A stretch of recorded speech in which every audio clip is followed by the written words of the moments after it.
Hey guys, welcome to my channel. So today's topic is growing middle class and envisages and into privileges. So let's get started. का जो हमारा second topic है वो है growing middle class, मतलब कि एक ऐसा मिडिल क्लास ग्रुप जो था वो 1789 में सामने में आ रहा था फ्रांस में, जो था पीजेंट ऑफ वर्कर्स का।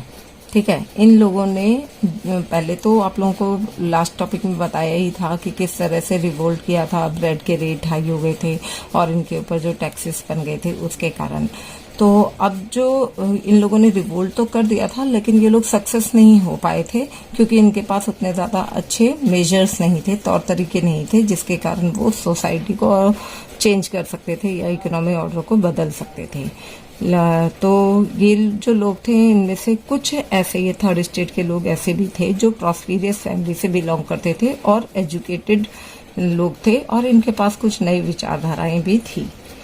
18th सेंचुरी में क्या हुआ, एक समाज ऐसा ग्रो हुआ जो कि मिडिल क्लास ग्रुप का था और वेल्दी लोगों का ये ग्रुप हुआ करता था, जिसमें ज्यादातर लोगों का जो काम था वो बिजनेस करना होता था। और ये जो बिजनेस इनका होता था सिल्क और वुलन टेक्सटाइल का होता था, जो कि ये दूसरे ओवरसीज कंट्रीज के साथ करते थे। और ज्यादातर सिल्क और वुल को यूज करना जो होता था वो रिचर लोग करते थे। तो मर्चेंट इसमें आ जाते थे और मैन्युफैक्चरर इस ग्रुप में आ जाया करते थे। इसके अलावा थर्ड स्टेट में कुछ प्रोफेशनल्स लोग भी हुआ करते थे, जैसे लॉयर थे या एडमिनिस्ट्रेटिव ऑफिसर्स भी थे। ये जो ऑफिसर और लॉयर्स वगैरह जो होते थे ये एजुकेटेड होते थे और इन लोगों का मानना था कि सोसाइटी में किसी भी तरीके से किसी को भी कोई बाय बर्थ कोई भी प्रिविलेज या फिर हम विशेष अधिकार बोल सकते हैं, कोई भी विशेष अधिकार नहीं मिलना चाहिए। ठीक है, तो पर्सनली सोशल पोजीशन के हिसाब से देखें तो ये लोग ये मानते थे कि मेरिट के हिसाब से जो जैसा कर रहा है उसे सोसाइटी में, समाज में लेवल मिलना चाहिए।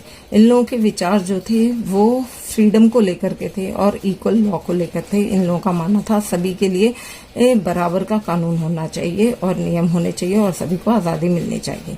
इन विचारों को सामने लाने वाले दो दार्शनिक थे, फिलोसफर, ठीक है, जिनमें एक थे जॉन लॉकी और दूसरे थे जीन जैक्वस। इनमें दो फिलोसफर जो थे, एक तो जॉन लॉक और दूसरे जो थे वो जीन जैक्वस रोसेसो। और इन्होंने एक अपनी बुक लिखी थी जिसमें 2 टेरिस्टीज ऑफ गवर्नमेंट था, जिनमें लॉक जो थे, जॉन लॉक जो थे, उनका मानना ये था कि मतलब मोनार्क तो रहना चाहिए, मतलब राजा महाराजा का शासन रहना चाहिए, लेकिन उसमें लोगों को अधिकार मिलने चाहिए। ठीक है, और रोसेसू जो थे उनका विचार ये था कि गवर्नमेंट जो है वो सोसाइटी में जो गवर्नमेंट जो बने वो रिप्रेजेंटेटिव फॉर्म में होनी चाहिए। तो रिप्रेजेंटेटिव गवर्नमेंट कैसी होती है, जिसमें इनकी जो जनता के द्वारा चुन करके आती है, डेमोक्रेटिक फॉर्म ऑफ गवर्नमेंट होती है।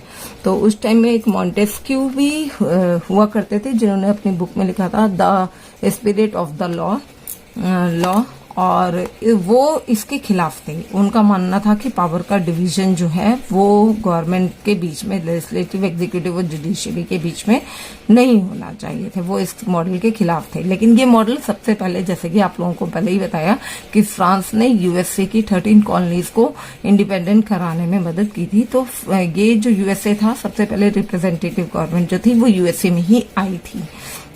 और यहाँ पे एक इंस्टीट्यूशनल मतलब कि कॉन्स्टिट्यूशन भी बना था और यहाँ आजादी मिली तो लोगों के लिए कुछ इंडिविजुअल राइट्स वगैरह भी दिए गए थे।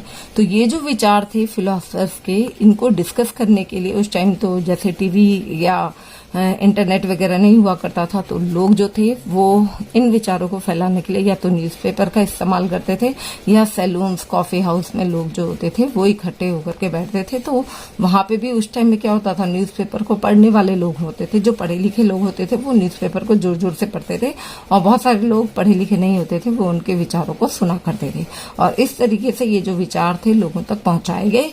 और मतलब लुईस 16 के जो प्लान थे और जो टैक्सेस वगैरह थे वो सारी चीजें यहाँ पे लोगों के सामने में लाई गई ताकि लोग इनके खिलाफ प्रोटेस्ट मूवमेंट कर सकें। That's over. At last, don't forget to like, share and subscribe to my channel.